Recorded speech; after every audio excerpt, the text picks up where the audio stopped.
What if the greatest threat to Rommel's Desert Fox legend wasn't Montgomery's tanks or Allied air superiority, but an army of over 375,000 African soldiers whose story was deliberately written out of history? Every documentary about the North African campaign shows the same images: British tanks, German Panzers, Montgomery versus Rommel. The narrative never changes. The heroes are always the same, but there's an army missing from these frames. An army so large it could have filled entire divisions. An army that fought, bled, and died in the same desert sands. An army that helped break the myth of German invincibility. And then someone decided to forget they ever existed. Over 375,000 African soldiers served in British armed forces during World War II. That's not a support force. That's not a labor battalion. That's an army larger than the entire Afrika Korps at its peak strength. Tens of thousands of these men were deployed specifically in North Africa to fight Rommel's legendary Panzer divisions. They wore British uniforms. They carried British rifles. They held British defensive lines. And when the shooting started, they died, just like everyone else. The King's African Rifles formed the backbone of this forgotten force. Recruited from Kenya, Uganda, Nyasaland, Tanganyika, and Somaliland, the KAR organized into battalions aligned by territory, the 1st and 2nd Nyasaland battalions, the 3rd and 5th Kenya battalions, the 4th Uganda battalion, the 6th Somaliland battalion. By 1940, these battalions had formed brigades within the 11th and 12th African divisions. Each division was led by British officers, but integrated African NCOS, who commanded in the field. The West African Frontier Force fielded additional battalions from the Gold Coast, Nigeria, Sierra Leone, and Gambia. The Gold Coast Regiment would prove particularly distinguished in operations across both East and North Africa. South African forces added their own divisions to the mix, primarily white units from the Union Defense Force with African auxiliary troops. The Somaliland Camel Corps brought camel-mounted infantry trained in desert warfare. Together, these formations represented a massive military force that has been almost entirely omitted from desert war narratives. The erasure was systematic. Post-war historiography depicted African troops as labor battalions or auxiliary support despite documented combat effectiveness. Official histories focused on British and Dominion heroism. Popular culture reinforced the pattern. Films showed Australian defenders at Tobruk, but not the African units holding the southern perimeter. Documentaries celebrated Montgomery's victory at El Alamein, but erased the thousands of African soldiers who broke through Axis defensive lines. The Desert Fox legend was constructed through narratives that excluded African opponents entirely. This wasn't an accident. This was a choice. Colonial bias and racial prejudice transformed frontline combat soldiers into invisible support troops. The contradiction was too dangerous to acknowledge. If African soldiers could fight as equals on the battlefield, how could colonial subjugation be justified at home? So the solution was simple: erase them from the story, transform combat veterans into laborers, replace documented battlefield effectiveness with myths of European military superiority, make 375,000 soldiers disappear. But where did this hidden army prove itself before ever facing the Desert Fox in the sands of North Africa? In 1940, while the world watched France fall and Britain brace for invasion, a different war was being won in the mountains and deserts of East Africa. Italy had entered the war in June 1940 with grand ambitions. Mussolini's forces in Abyssinia, Eritrea, and Somaliland outnumbered British colonial troops. The Italians held fortified positions across the region. Their generals expected an easy victory. They were wrong. The King's African Rifles, the West African Frontier Force, and the Gold Coast Regiment launched a coordinated offensive in late 1940. These weren't garrison troops. These weren't laborers. These were combat formations trained in mobile warfare and mountain fighting. They moved fast. They struck hard. And they shattered Italian defensive lines across multiple fronts. The fighting was brutal. The 11th and 12th African Divisions suffered over 2,000 casualties during the East African Campaign of 1940 to 1941, killed in action, wounded in combat, missing after fierce engagements. These numbers tell a story that official histories tried to bury. You don't take 2,000 casualties in a labor battalion. You take 2,000 casualties in sustained, intense combat operations. African units didn't just participate in the victory, they led it. KAR battalions conducted the main assaults on fortified Italian positions. WAF formations executed flanking maneuvers through difficult terrain. Gold Coast Regiment soldiers stormed mountain strongpoints under heavy fire. The coordination between British officers and African NCOs proved devastatingly effective. Italian forces, expecting poorly trained colonial troops, found themselves facing disciplined soldiers who maneuvered with precision and fought with determination. The results spoke for themselves. African units captured 130,000 Italian prisoners in coordination with British and Indian forces. That's not a skirmish. That's not a minor engagement. That's a decisive military victory that broke Italian power in East Africa completely. Entire Italian divisions surrendered to African formations. Fortified positions fell to African assaults. The myth of Axis invincibility died in the East African highlands before Rommel even arrived in North Africa. At least 2 Victoria Crosses were awarded to African soldiers for extraordinary gallantry during this campaign. The Victoria Cross is the highest British military decoration for valor. It's not given for showing up. It's given for acts of courage that defy description. African soldiers earned it in combat against Axis forces. And still, their stories were erased. Letters and diaries preserved in the Bodleian archives reveal what these men thought about their service. KAR veterans described pride in their regimental traditions. They wrote about the professionalism they witnessed in combat. They expressed surprise at German military effectiveness when they later faced the Afrika Korps. These weren't conscripts going through the motions. These were soldiers who took pride in their craft and believed in their mission. The East African victory proved something crucial. African troops could defeat Axis forces in decisive combat. They could execute complex operations. They could adapt to changing battlefield conditions. They could fight and win against European armies that supposedly represented military superiority. Everything the colonial system claimed about racial hierarchies and martial effectiveness was revealed as a lie on the battlefields of East Africa.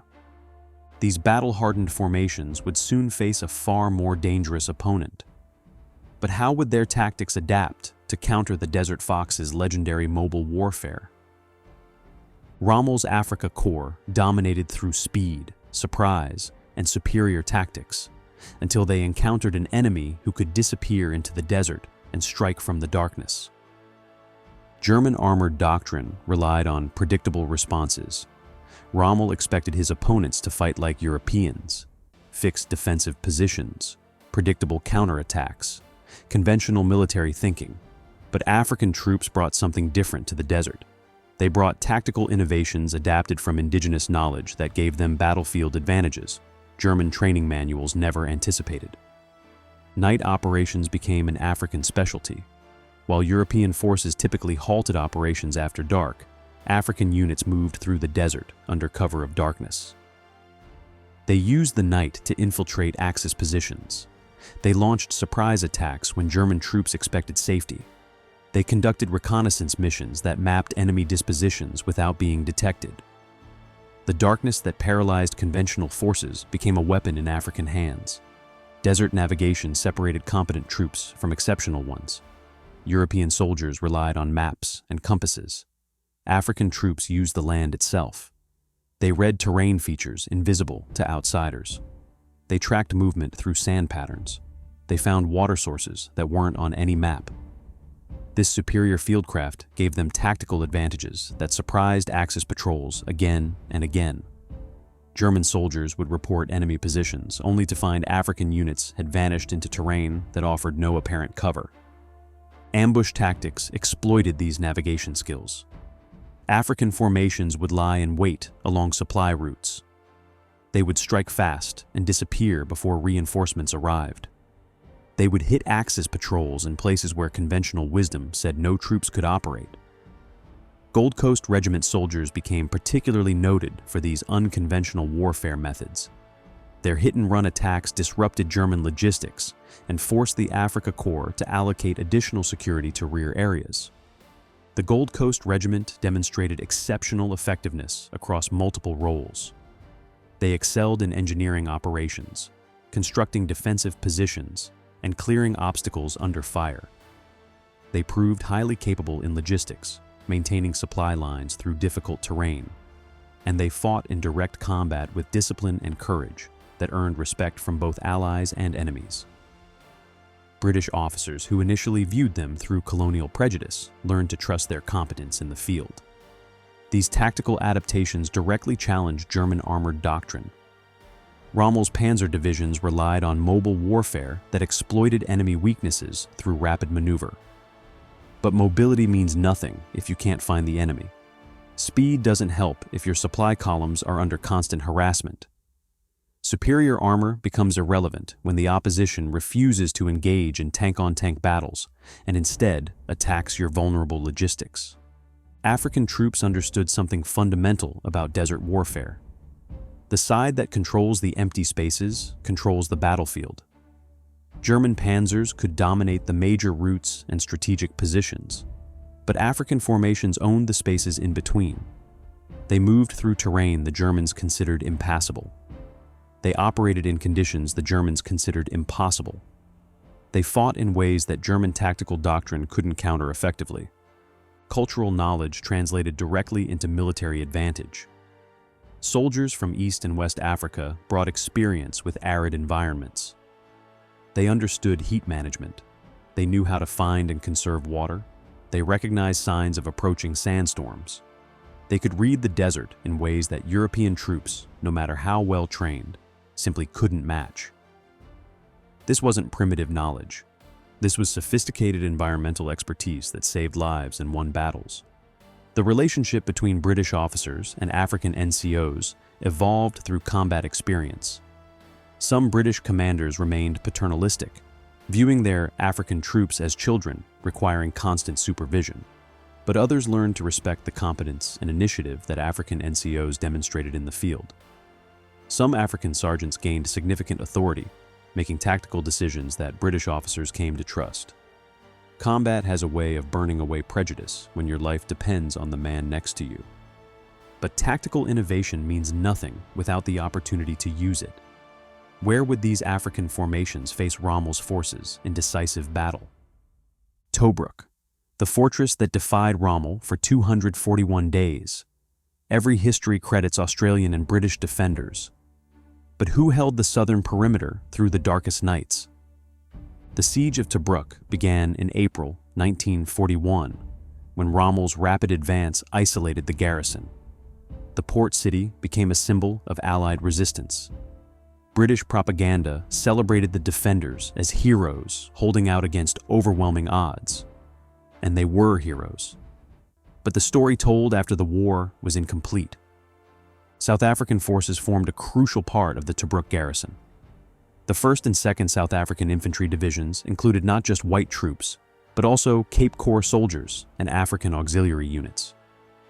These formations held defensive positions that absorbed repeated German armored assaults throughout the siege.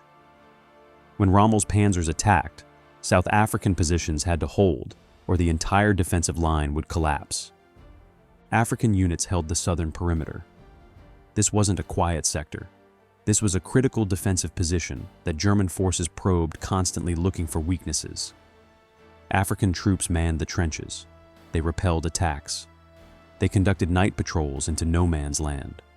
They gathered intelligence on German dispositions. They fought and died in a siege that lasted 8 months. KR veterans' accounts preserved in archives describe the experience. Desert patrols through minefields in darkness. Surprise at the professionalism and determination of German troops. Pride in holding their assigned sectors despite constant pressure. These weren't men sitting safely behind the lines. These were frontline soldiers facing one of history's most celebrated military commanders. The night operations that African troops had perfected in East Africa proved invaluable at Tobruk. While German forces typically consolidated after dark, African patrols moved through the perimeter to gather intelligence and disrupt Axis positions. They conducted raids on German supply dumps. They ambushed patrols. They created a no-man's land that German forces couldn't control even when they held tactical advantage in daylight. Rommel's operational planning had to account for these defenders. He couldn't simply bypass Tobruk because the port threatened his supply lines. He couldn't storm it because the defenses were too strong. He couldn't starve it out because the Royal Navy kept it supplied.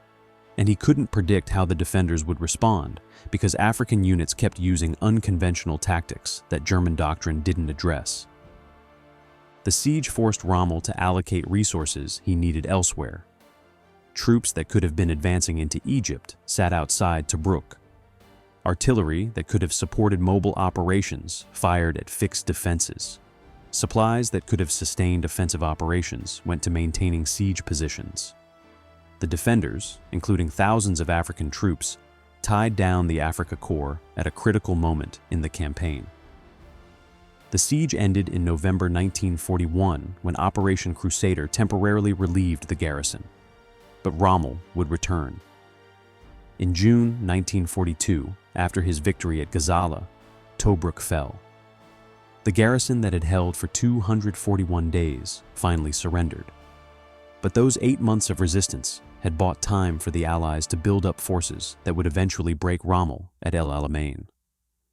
African troops who survived the siege carried the experience forward. They had faced Rommel's best troops and held their ground. They had endured months of bombardment and assault. They had proven their worth in combat against the Desert Fox himself. And when the decisive battle came, they would be ready. Tobruk proved African troops could hold against Rommel's attacks. But could they help break his army in the battle that would decide North Africa? October 23, 1942, Montgomery launches the attack that will make his reputation and destroy Rommel's myth. But thousands of the men who break the Axis lines will never appear in his memoirs. The Second Battle of El Alamein was the turning point of the North African campaign. The Eighth Army fielded over 195,000 men against Rommel's combined German-Italian force. This was total war in the desert, artillery barrages that lit up the night sky, infantry assaults through minefields under machine gun fire, tank battles that decided the fate of nations.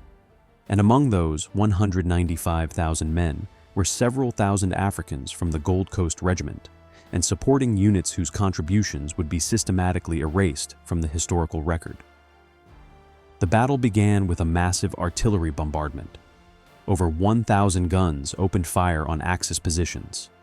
The ground shook, the sky burned, and when the barrage lifted, infantry moved forward to breach the German-Italian defensive lines. This was the most dangerous moment, crossing open ground through minefields while enemy machine guns searched for targets. Men died in the wire, men died on the mines, men died in the sand, and African troops died alongside everyone else. Gold Coast Regiment soldiers participated in the breaching operations. They cleared lanes through minefields under fire. They stormed fortified positions. They fought through Axis defensive lines in brutal close combat. Regimental histories record these actions in detail. They document defensive stands when German counterattacks threatened breakthrough sectors. They describe successful ambushes of Axis patrols during the consolidation phase. But mainstream accounts of El Alamein rarely mention African participation at all. The night operations that African troops had perfected became crucial during the battle. Montgomery's plan required infiltration tactics to identify weak points in Axis defenses. African units conducted reconnaissance missions that mapped enemy positions. They launched night raids that disrupted German preparations for counterattacks. They moved through darkness to outflank strongpoints that had held up the advance. Their superior fieldcraft gave the Eighth Army tactical intelligence that shaped the entire operation. Axis forces had to account for African units in their defensive planning. German operational documents show allocation of additional resources to sectors held by African troops. This wasn't charity. This wasn't caution. This was operational respect for combat ability. German commanders recognized that these formations couldn't be dismissed or bypassed. They had to be confronted with the same seriousness as any other Allied unit. The breakthrough came on November 2nd. Axis defensive lines collapsed. Rommel ordered a general withdrawal. The Afrika Korps retreated west in a fighting withdrawal that would continue for months, and African troops participated in the pursuit. They secured abandoned positions. They captured thousands of Axis prisoners during the route. They helped destroy the myth of the Desert Fox's invincibility through courage, determination, and tactical skill. The statistics tell part of the story. African units sustained hundreds of casualties at El Alamein and subsequent operations. Men killed in the initial assault, men wounded during the breakthrough, men who died in the pursuit across Libya. Colonial records are incomplete, making precise numbers difficult to establish. But the casualty figures that do exist prove sustained combat involvement at the highest intensity. The human stories tell the rest. Letters home describe the terror of crossing minefields under fire. Diaries record the exhaustion of sustained combat operations. Oral histories preserved decades later speak of pride in breaking through defenses that had stopped previous Allied attacks. These men knew what they had accomplished.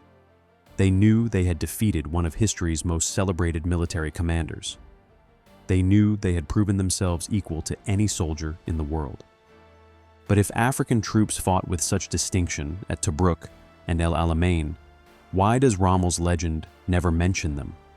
And what did the Desert Fox himself think of these opponents? Rommel's genius lay in reading his opponents, anticipating their moves, exploiting their weaknesses. But what happens when the enemy refuses to fight by European rules? Erwin Rommel built his reputation on mobile warfare. His panzer divisions moved faster than opponents could react. He appeared where enemy commanders didn't expect him.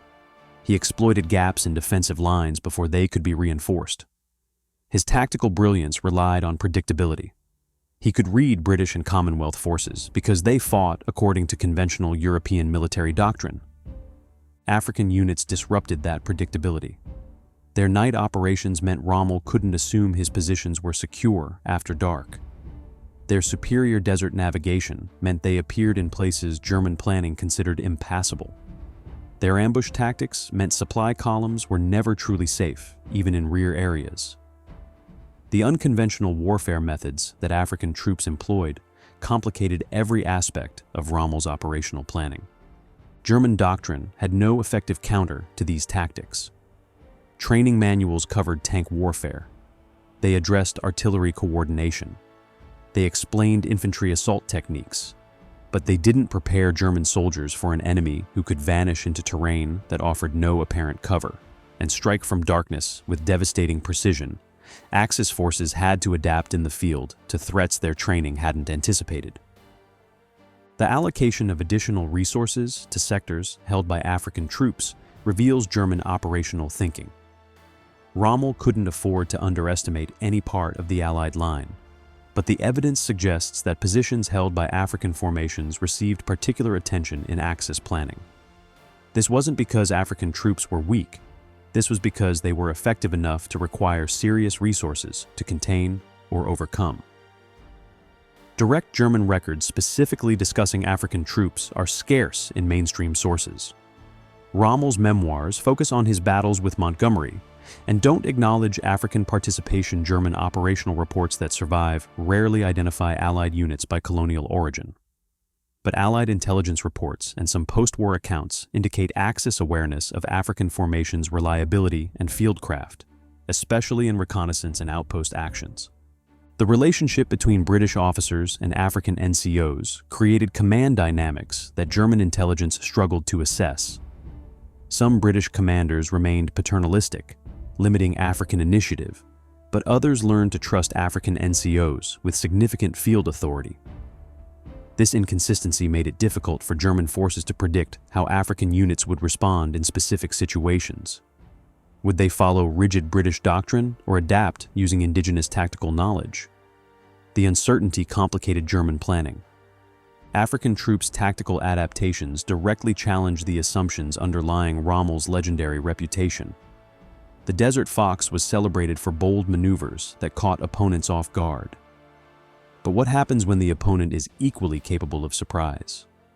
What happens when your supply lines are under constant harassment by forces you can't pin down?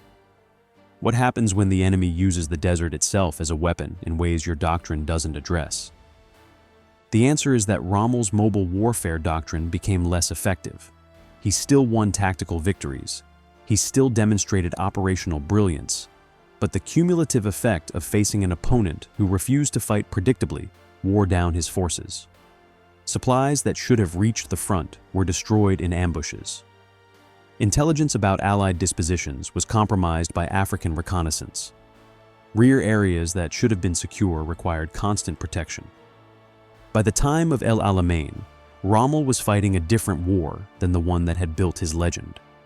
He faced an opponent with superior numbers, better logistics, and tactical diversity that included formations using methods his training hadn't prepared him for. The breakthrough that shattered his defensive lines involved African troops whose combat effectiveness contributed to his defeat. And then history forgot they were ever there. African soldiers helped defeat the Desert Fox and prove their equality on the battlefield. So why were their stories systematically erased from history? History isn't just what happened, it's what we choose to remember.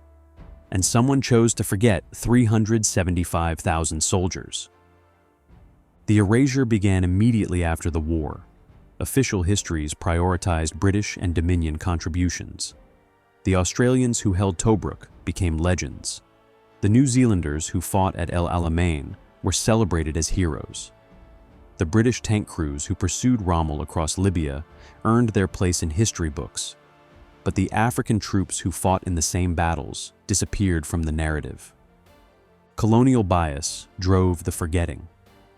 The British Empire couldn't acknowledge that African soldiers had fought as equals because that acknowledgement would undermine the entire justification for colonial rule. If Africans could demonstrate courage, tactical skill, and military effectiveness equal to Europeans, how could racial hierarchies be maintained? How could colonial subjugation be justified? The solution was to erase the evidence, transform combat soldiers into laborers, depict frontline troops as auxiliary support, make the contradiction disappear by making the soldiers disappear. Racial prejudice reinforced the pattern. Popular culture in the post-war era wasn't ready to celebrate black heroes. Films about the Desert War featured white actors playing white soldiers. Documentaries interviewed white veterans telling white stories. Books focused on white commanders making white decisions. The systematic exclusion wasn't accidental. It was a deliberate choice to maintain racial narratives that the battlefield had proven false. The Desert Fox legend itself required African erasure. Rommel's reputation was built on fighting brilliant campaigns against worthy opponents. Montgomery, Auchinleck, and other British commanders provided suitable adversaries for this narrative. But acknowledging that African troops had contributed decisively to Rommel's defeat would complicate the story. It would force recognition that the Desert Fox's invincibility was challenged by forces that colonial ideology claimed were inferior. So the solution was simple: write African troops out of the story entirely. The mechanics of erasure operated at every level. Official battle reports mentioned African units in passing, or not at all. Regimental histories preserved their records, but these documents weren't widely distributed or incorporated into mainstream accounts. Oral histories from African veterans weren't collected systematically until decades later, when many had already died. The institutional machinery of historical memory excluded African voices and African experiences from the permanent record. Veterans returned home carrying combat experience that challenged every colonial assumption. They had seen European soldiers break under fire. They had witnessed German troops surrender. They had proven their own courage and competence in the most demanding test possible. The contradiction between battlefield equality and colonial subjugation became impossible to ignore. These men knew what they had accomplished.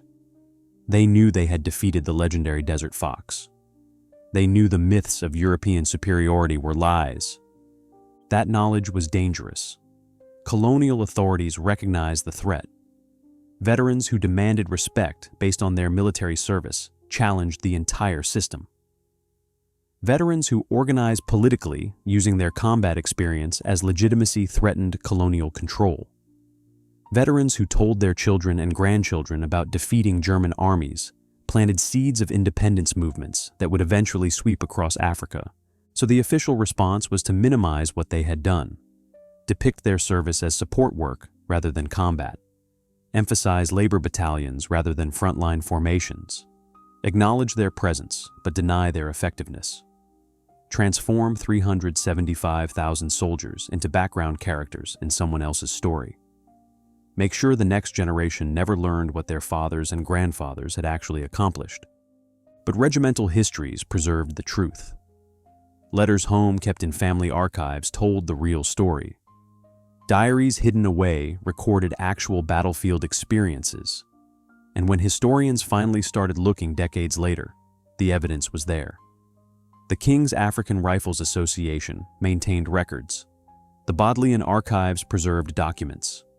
Oral history projects collected testimony from surviving veterans before they died. The truth survived despite systematic efforts to bury it. Recent scholarship is finally challenging the traditional narratives. Contemporary historians are incorporating African perspectives into accounts of World War II. Academic work emphasizes the centrality of African units in both combat and support roles. New research restores African troops to their rightful place in the historical record. The process is slow. The institutional resistance is real, but the truth is emerging. The Desert Fox legend is being challenged not by new evidence about Rommel, but by old evidence about his opponents.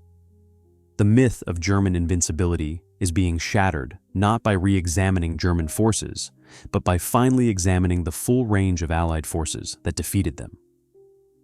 The story of the North African campaign is being rewritten, not because the facts changed, but because historians are finally looking at all the facts instead of the carefully curated selection that served post-war political narratives. But erasure from history books couldn't erase what these veterans knew, that they had proven themselves equal to any soldier in the world, and that knowledge would change everything. When African soldiers returned home from defeating Rommel, they brought back something more dangerous than weapons: the knowledge that colonial myths of European superiority were lies. The veterans came home changed. They had seen the world beyond their villages and colonies. They had fought alongside and against European armies. They had proven their courage under fire. They had demonstrated tactical skill and military competence. And they had learned that white men died just as easily as anyone else when bullets started flying. That knowledge couldn't be contained. Veterans talked to their families. They organized politically. They demanded respect based on their service. They challenged colonial authorities who tried to force them back into subordinate positions. The contradiction between battlefield equality and colonial subjugation became impossible to sustain. How could Britain claim racial superiority over men who had saved the British Empire? The independence movements that swept Africa after World War II were fueled by many factors: economic exploitation, political oppression, cultural suppression. But military service played a crucial role. Veterans provided leadership, organization, and legitimacy to independence movements. They had proven themselves capable of complex operations requiring discipline and coordination. They had demonstrated that Africans could master modern technology and military science. They had shown that colonial claims of racial hierarchy were lies told to justify exploitation. The Gold Coast became Ghana in 1957. Kenya achieved independence in 1963. Nyasaland became Malawi in 1964. Tanganyika and Zanzibar united as Tanzania in 1964. Uganda gained independence in 1962.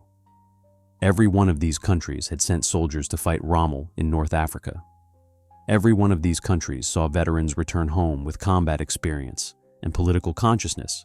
Every one of these countries eventually won the independence that colonial powers had claimed would never come. The military experience directly challenged colonial ideology. British authorities had claimed that Africans lacked the intelligence for modern warfare. African soldiers proved them wrong by mastering complex tactics and technology. Colonial administrators had claimed that Africans lacked the courage for combat. African troops proved them wrong by earning Victoria Crosses and other decorations for valor. Racial theorists had claimed that Africans were inherently inferior to Europeans. The battlefield proved them wrong in the most definitive way possible. Recognition has been slow and incomplete. Official British military history has gradually incorporated African contributions, but often still minimizes their combat roles. Popular culture remains dominated by narratives that center European and white Dominion troops. The average person watching a documentary about Rommel and the Desert War still sees no African faces and hears no African stories. But the evidence exists. Letters preserved in archives describe combat experiences in the veterans' own words. Diaries record daily life on the front lines. Oral histories collected from survivors provide first-hand testimony. Regimental records document battles, casualties, and decorations. The Bodleian archives hold extensive collections of King's African Rifles materials. The Memorial Gates Trust has worked to preserve and publicize the contributions of African and Asian troops. Academic historians are producing scholarship that challenges traditional narratives. The story matters because it reveals how history is constructed. The deliberate erasure of African contributions wasn't a mistake or oversight. It was a systematic effort to maintain racial hierarchies and colonial power structures by controlling historical memory.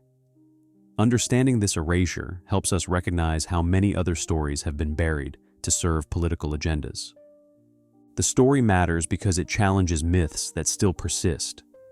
The legend of Rommel as the invincible desert fox is romantic and compelling, but it's built on selective memory that excludes crucial opponents.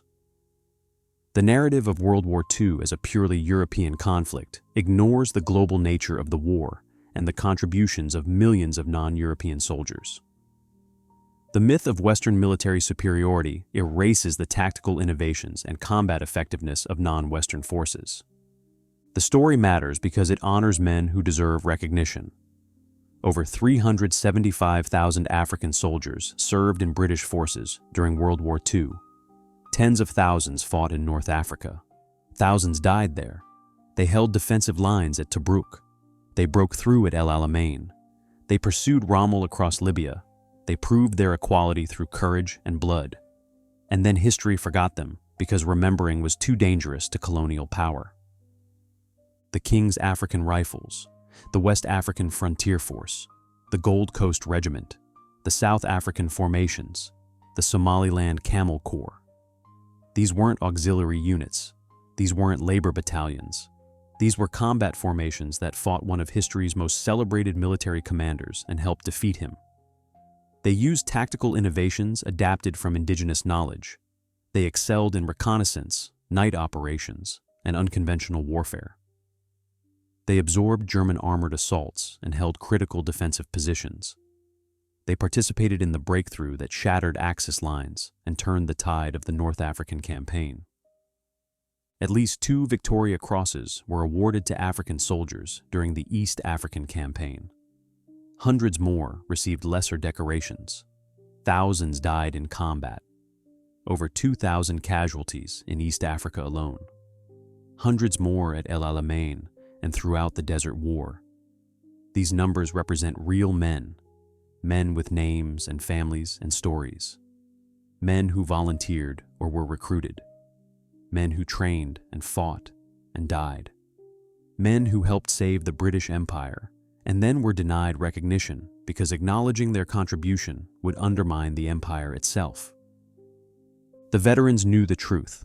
They carried it home. They passed it to their children. They organized independence movements. They challenged colonial authority. They refused to forget what they had accomplished, even when official history tried to erase them. And eventually, they won. The colonies became independent nations. The racial hierarchies crumbled. The lies that justified exploitation were exposed. The truth survived. The Desert Fox's legend was built on selective memory. The truth requires us to remember everyone who fought. The story of African troops against Rommel's Afrika Korps answers our question not with a single dramatic revelation, but with a systematic unveiling. 375,000 soldiers deployed tactical innovation born from indigenous knowledge, absorbed German armored assaults at Tobruk, broke Axis lines at Alamein, and forced the Desert Fox to adapt his legendary tactics, only to be erased by a post-war historiography that couldn't reconcile their combat effectiveness with colonial racial hierarchies. They were not forgotten by accident. They were forgotten by design. The erasure was deliberate, systematic, and politically necessary. Colonial powers couldn't acknowledge that African soldiers had fought as equals because that acknowledgement would destroy the justification for colonial rule. So combat soldiers became laborers in official histories. Frontline troops became auxiliary support in popular culture. Decisive contributions became invisible footnotes, and 375,000 men disappeared from the historical record. But the truth survived in letters home, in diaries hidden in family archives, in oral histories collected decades later, in regimental records preserved by veterans' associations, in academic research that finally asked the right questions. The evidence was always there. Historians just had to choose to look. And in remembering them, we don't just add footnotes to history, we shatter the myth of the Desert Fox himself. Rommel's legend was built on the deliberate exclusion of the very opponents whose courage, ingenuity, and tactical brilliance contributed most decisively to his defeat. The invincible Desert Fox was beaten by an army that history pretends didn't exist. The legendary tactician was outmaneuvered by troops using methods his doctrine couldn't counter. The celebrated commander was defeated by soldiers whose stories were too dangerous to tell. These soldiers deserve more than recognition. They deserve their rightful place at the center of the story, not as supporting characters in Rommel's legend, but as the protagonists of their own. They fought, they bled, they died, they won, and then someone decided to forget. We remember now, all 375,000 of them. The King's African Rifles who held Tobruk's southern perimeter through 241 nights.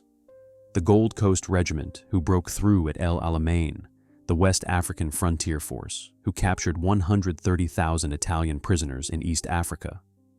The South African formations who absorbed Panzer assaults. The Somaliland Camel Corps who patrolled the empty desert. Every soldier who wore a British uniform and faced Rommel's Afrika Korps and proved that courage has no color and tactical brilliance knows no race. The Desert Fox's legend was built on selective memory. The truth requires us to remember everyone who fought. And in that remembering, we honor not just forgotten soldiers, but the principle that history must serve truth rather than political convenience. These men saved the British Empire. The least we can do is remember their names. If you enjoyed this story, hit subscribe for more World War II historical deep dives every week. Thanks for watching.